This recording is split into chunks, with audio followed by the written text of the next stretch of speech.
journal vous est offert par STM Ténéré Transport Voyageurs.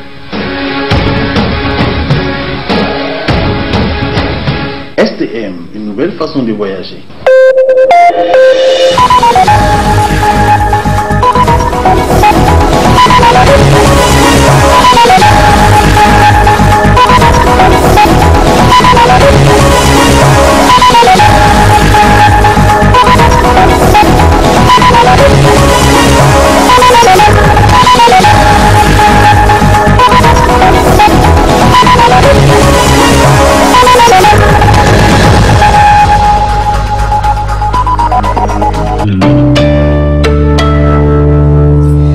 Messieurs, dames, bonsoir et bienvenue à cette grande édition d'information sur Tambra Télévision.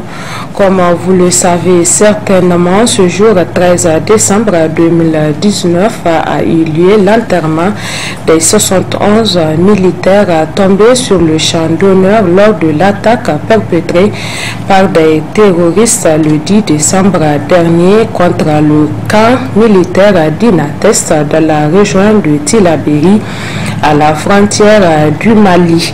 Les corps ont été exposés sur le tarmac de l'escadrille de la base aérienne 101 de Niamey, suivi de l'éraison funèbre présidée par le président de la République Issoufou Mahamadou en présence des membres des familles des victimes. Maïmoun Diado, Ibrahim Kantama.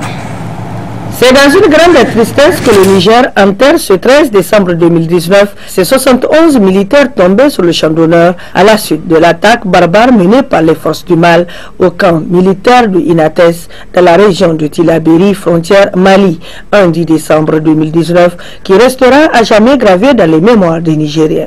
Tous étaient présents, le premier magistrat, le président de la République, Issoufou Mahamadou, le premier ministre, le président de l'Assemblée nationale, le haut représentant, président de la République, les membres du gouvernement, les députés nationaux, les diplomates, les représentants des institutions de la République, les leaders religieux, les familles éplorées. Toute la nation pour rendre un dernier hommage à ces valeureux militaires et un responsable et père de la nation, le président de la République prononça l'oraison funèbre. Je suis venu ici pour dire aux familles de ces soldats que leur deuil est porté dans une communion d'une rare intensité par tout notre peuple, éprouvé au plus profond de sa chair.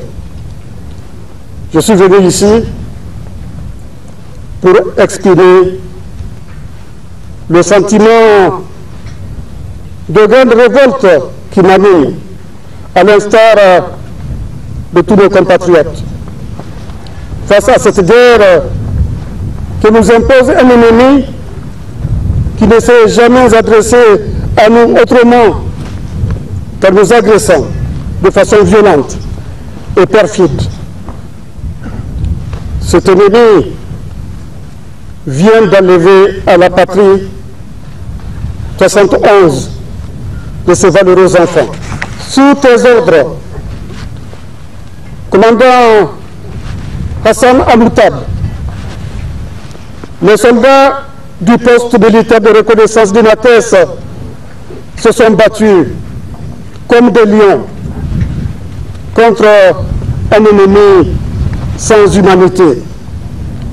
Commandant Hassan Amoutab, depuis ce jour funeste du mardi 10 décembre 2019, tu es entré dans la légende et ton nom évoque désormais la figure du guerrier, du héros.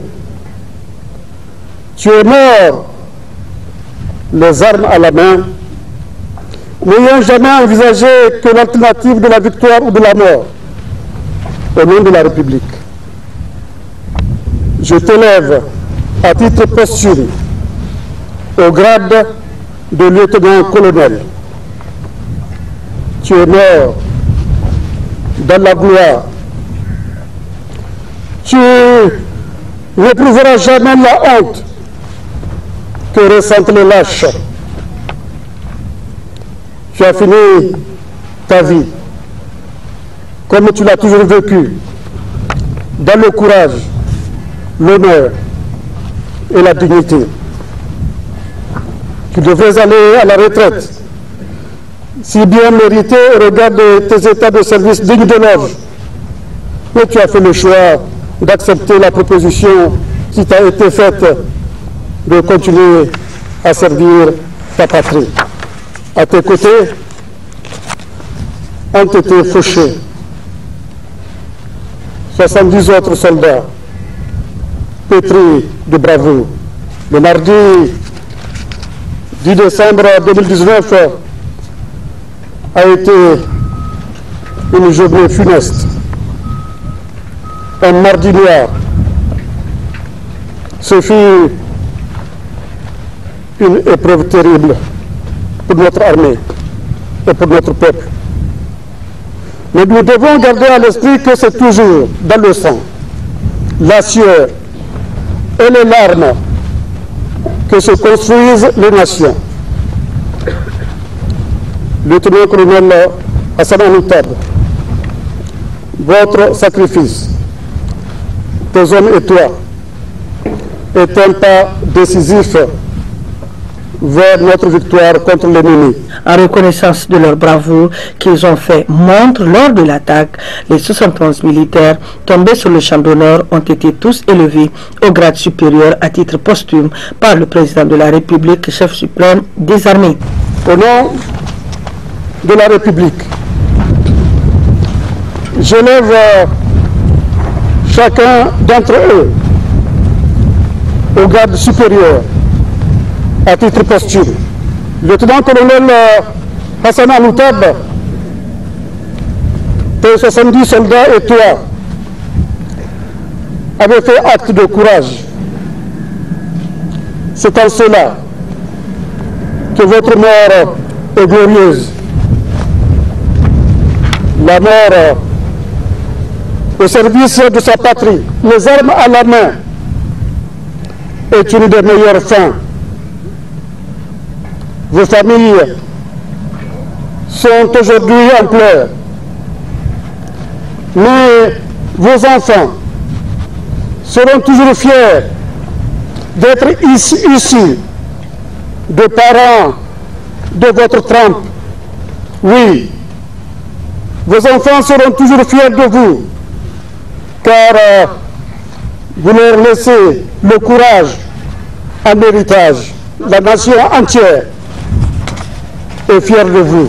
Vous avez consenti le sacrifice de vos vies pour protéger le Niger de la barbarie de ceux qui, tels des vampires, n'aspirent qu'à s'abreuver de sang, de ceux qui détruisent non seulement des vies, mais notre religion elle-même.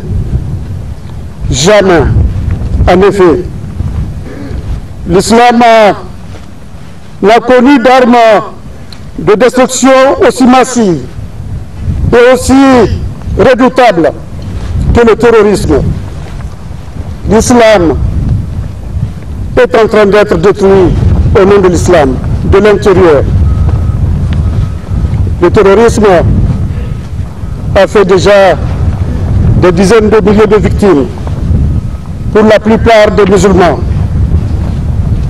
Les germes de sa défaite sont dans son dogmatisme, dans ses excès, dans sa cruauté.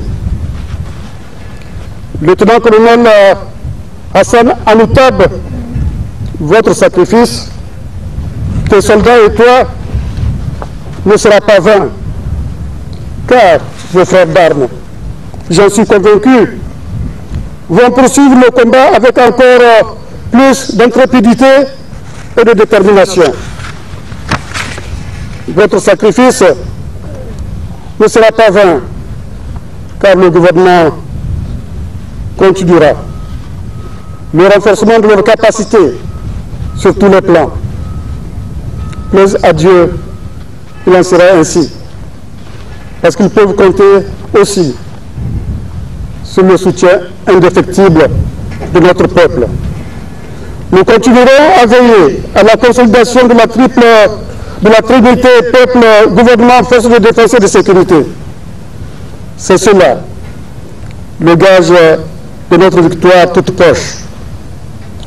Votre sacrifice ne sera pas vain, car nous sommes par ailleurs déterminés sur le plan politique, stratégique, opératif et tactique à renforcer encore plus nos alliances et la coordination de nos forces pour lutter ensemble au nom de la liberté, contre les ennemis de la liberté, contre l'ignorance et l'obscurantisme. Gloire à vous, gloire éternelle aux braves. Puisse Dieu vous recevoir dans son paradis éternel. Reposez en paix et que Dieu bénisse votre chère patrie, le Niger.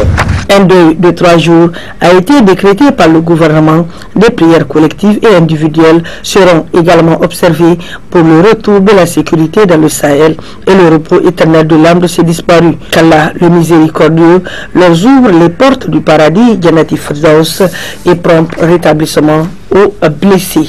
Amin. Reposez donc en paix, amen. Juste après, le ministre de la Défense, Issoufou Katambe, s'est prononcé sur la situation sécuritaire au Sahel, particulièrement au Niger. Je vous propose de suivre un extrait de son intervention. Ma compassion, c'est la même. Le président de la République l'a déjà exprimé au nom donc de l'ensemble du peuple nigérien. Je n'ai pas grand-chose à ajouter, sauf que nous allons demander à l'ensemble des populations nigériennes de continuer à prier pour que la paix et la sérénité reviennent dans notre pays. Et je tiens à vous dire que nous sommes déterminés à continuer ce combat-là. Et ma conviction, c'est qu'on finira par venir à bout du terrorisme. Inch'Allah. Suite donc au malheureux événement survenu à Inates ayant coûté la vie à 71 de nos forces de défense et de sécurité, l'Assemblée nationale a rendu publique une déclaration. La teneur avec le député Issoufou Issaka que je vous propose de suivre. L'Assemblée nationale a appris avec consternation, amertume et colère l'attaque lâche et barbare dont nos forces de défense et de sécurité viennent d'être victimes à Inates. Encore une fois de trop, nos braves soldats sont tombés au champ d'honneur. Ils sont morts, les armes à la main, en héros pour que vive la patrie, afin que se poursuive cette volonté de construire un pays libre, souverain et digne. Devant ce sacrifice suprême, face à la dette incommensurable de la nation, à l'égard des éléments de forces de défense et de sécurité tombés, la représentation nationale, à l'unanimité, tout en s'inclinant avec déférence devant leur mémoire, condamne avec la plus grande fermeté et sans aucune réserve l'attaque sauvage du camp militaire d'Inates, exprime sa compassion et ses condoléances émues aux forces de défense et de sécurité et aux familles des victimes d'Inates et de tous les théâtres d'opération au Niger et ailleurs. Elle souhaite un prompt rétablissement aux blessés. Salue les efforts et les sacrifices consentis par la nation nigérienne dans la lutte contre les forces du mal. Exhorte les pays africains dans leur ensemble à s'engager plus résolument dans cette lutte commune contre le terrorisme qui ne connaît pas de frontières. Interpelle la communauté internationale sur ses responsabilités dans cette guerre sournoise qui est déclarée au monde entier et lui demande instamment de créer une coalition de forces internationales pour combattre le terrorisme au Sahel. Appelle l'ensemble de nos compatriotes à la solidarité agissante à l'endroit des forces de défense et de sécurité, à la vigilance et à la cohésion autour des intérêts supérieurs de la nation. Exhorte tous les acteurs publics et les forces vives de la nation à un consensus fort en vue d'une union sacrée autour des impératifs de sécurité pour ramener la paix et la quiétude dans notre pays. Décide d'apporter une aide financière aux familles des victimes. En tout état de cause, l'Assemblée nationale, fidèle à sa mission de représentation de la nation, sera toujours aux côtés de nos populations pour les soutenir dans tous les combats pour que vive et prospère le Niger. Fête à Niamey le 12 décembre 2019. L'Assemblée. Suite au drame survenu à Inates dans la région de Tillabéri où 71 soldats nigériens sont tombés sous les balles ennemies, 3 jours de deuil national ont été décrétés, suivis de prières et de jeûnes. Les leaders religieux sont ainsi engagés. Reportage à Rali Assami, Abdelmoumouni Abdraman. Toute la nation du Niger est en deuil. Elle pleure la disparition de ces 71 soldats tombés sur le champ d'honneur à Inates dans la région de Tillabéri.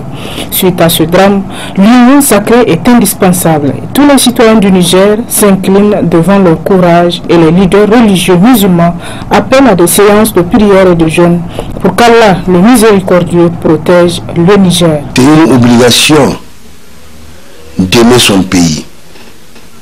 Car le prophète Mohammed sallallahu alayhi wa sallam le dit, Hubbul watan min al-iman. L'amour de son pays fait partie de la croyance. Et là, le Niger en deuil, l'humanité en deuil, nous devons prier Allah subhanahu wa ta'ala. Et cette prière, ça doit être vraiment quotidienne.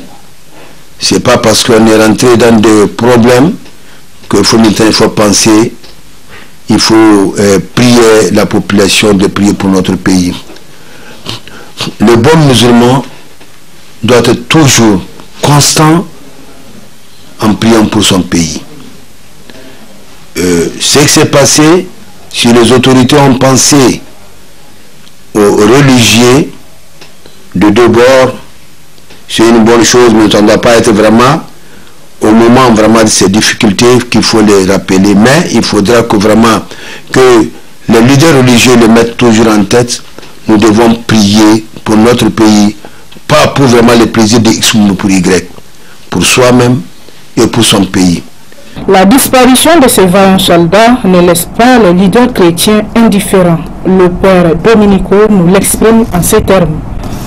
Non, mais cet acte-là, ça fait partie de toute une logique que nous considérons diabolique. Parce que c'est une attaque contre la vie, contre l'existence, le droit à l'existence des créatures que Dieu a voulu. Et donc, celui qui s'oppose à Dieu, au fond, c'est le diable, c'est Satan. Et c'est pour cela que nous ne pouvons pas accepter des choses, des gestes pareils, même quand on dit qu'on a de bonnes raisons pour la guerre juste. Mais s'il n'y a aucune guerre en question, c'est de la violence brutale qui ne tient pas compte de la dignité, de l'importance de la vie et d'un peuple. Parce que là, c'est des militaires qui étaient en train de se former, de se de s'instruire pour défendre le peuple, la nation et la liberté. Nous prions pour eux, nous prions. Nous, chaque jour dans notre prière qui est eucharistique et à la messe, on prie pour tous ceux qui ont perdu, qui ont quitté ce monde, et surtout pour ceux qui ont quitté ce monde injustement. Ainsi, Après les 3 jours de deuil national décrétés par les autorités sur toute l'étendue du territoire, les populations sont aussi appelées à apporter leur soutien à travers les implorations pour qu'Allah, le Tout-Puissant, protège les forces de défense et de sécurité et préserve la nation en entier. Quant aux soldats tombés armes à la main, puissent leurs âmes reposer en paix et que le paradis soit leur dernière demeure. Amen. Toujours par rapport à cette insécurité grandissante qui sévit au Sahel, surtout dans la région de Tillabéri, avec l'attaque perpétrée le 10 décembre dernier contre le camp de Inates par des terroristes, les Nigériens continuent de réagir. Suivant celle de Maître Marie-Malam Douda dans ce reportage de Afam Béjikossi et Abdelmouni Abdraman. C'est vraiment triste et écœurant qu'aujourd'hui le Niger enterre ses 71 martyrs succombés suite à l'attaque d'Inates avec des larmes aux yeux et une peur sans fin. La question sécuritaire au Sahel n'est plus une scène théâtrale, mais une réalité dont sont victimes les populations nigériennes, avec toutes les conséquences qui en découlent. Des personnes déplacées, dysfonctionnement de l'éducation scolaire, administrative et voire même coutumière, et des enlèvements de personnalités d'or. 71 militaires, parents, amis et connaissances. C'est triste pour notre nation. Mais nous ne cherchons que la paix. Mais je crois que de la même manière que ces gens-là quittent un autre pays pour venir nous attaquer dans notre pays, pourquoi pas nous aussi les attaquer? Parce que attaquer quelqu'un, quand quelqu'un est en train de dormir, par exemple, même avec un bâton, vous pouvez le tuer. Avec un couteau, vous pouvez le tuer. À plus forte raison, avec une arme à rafale. Vous voyez, donc moi je crois que de la même manière que eux, ils nous attaquent, nous aussi, sachant bien leur gîte, nous devons les attaquer. Il ne faut pas toujours attendre qu'on nous attaque. Et avec ces moyens sophistiqués du 21e siècle, je crois que là où en tout cas nos combattants sont, ils doivent avoir des moyens logistiques du 21e siècle pour situer l'ennemi depuis la distance. Depuis la distance. Vous voyez, par exemple, aujourd'hui, je peux dire que Inates vient d'être peut-être à 260 ou 270 km de Niamey.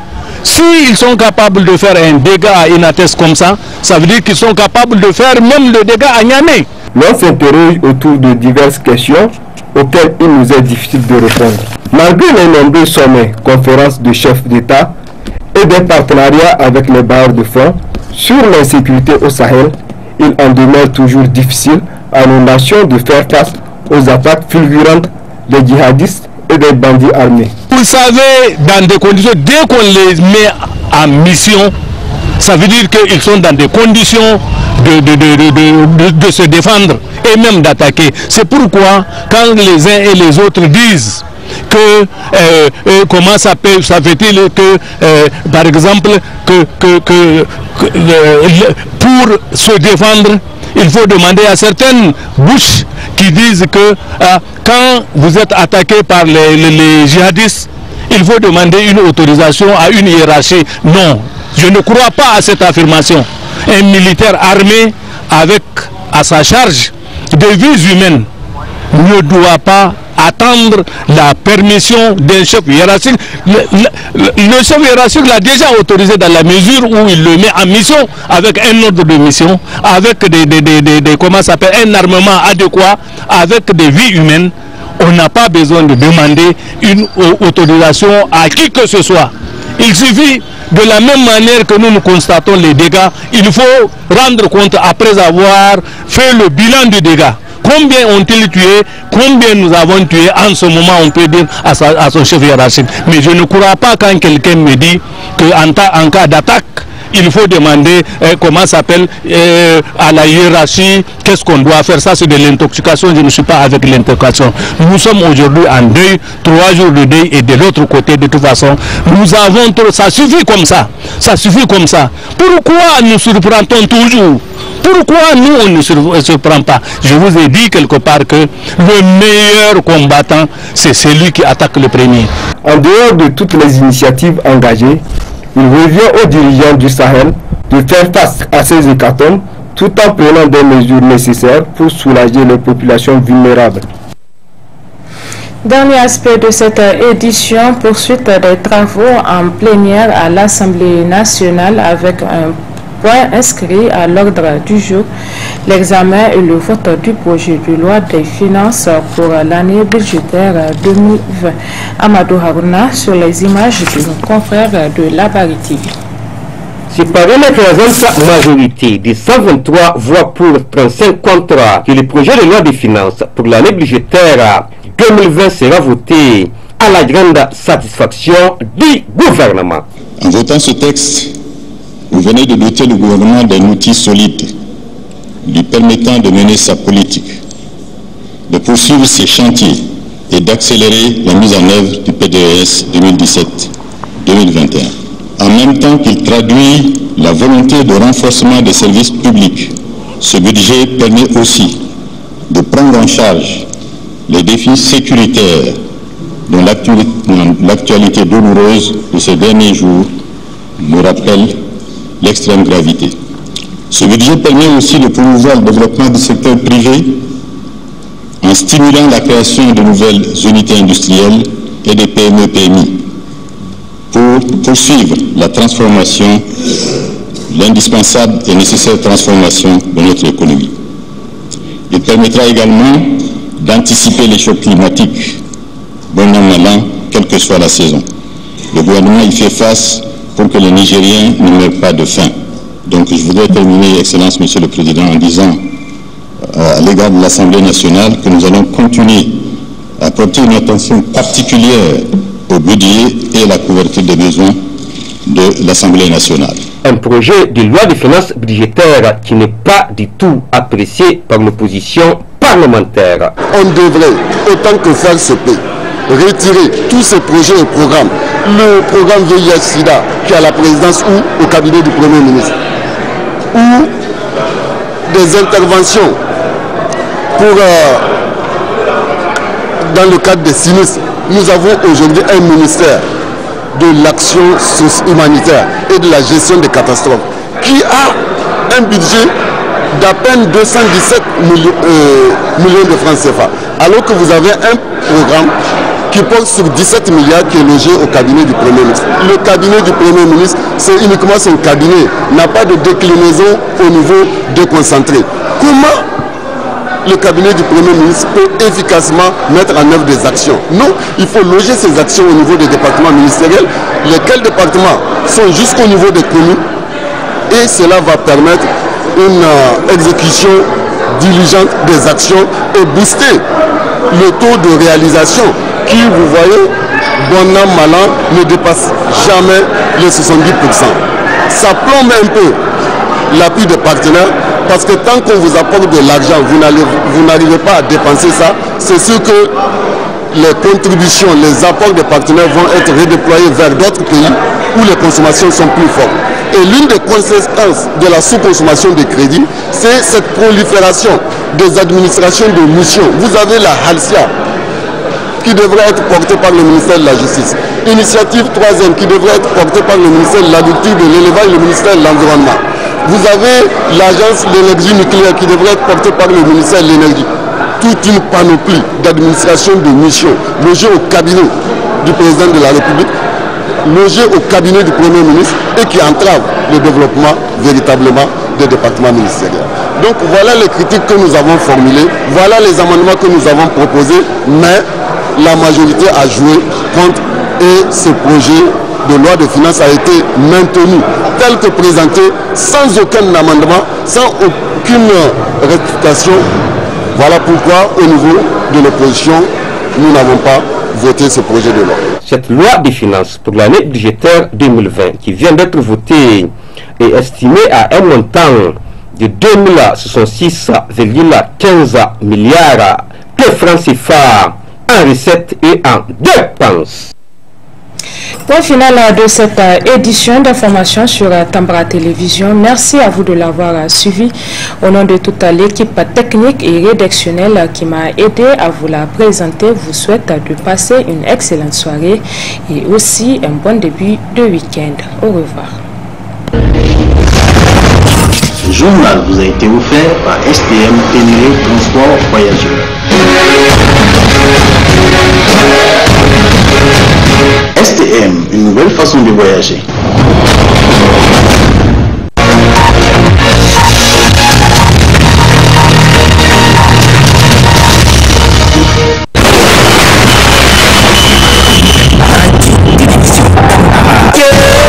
Sans cette rigueur, la voix de la femme. Enfin, Martini.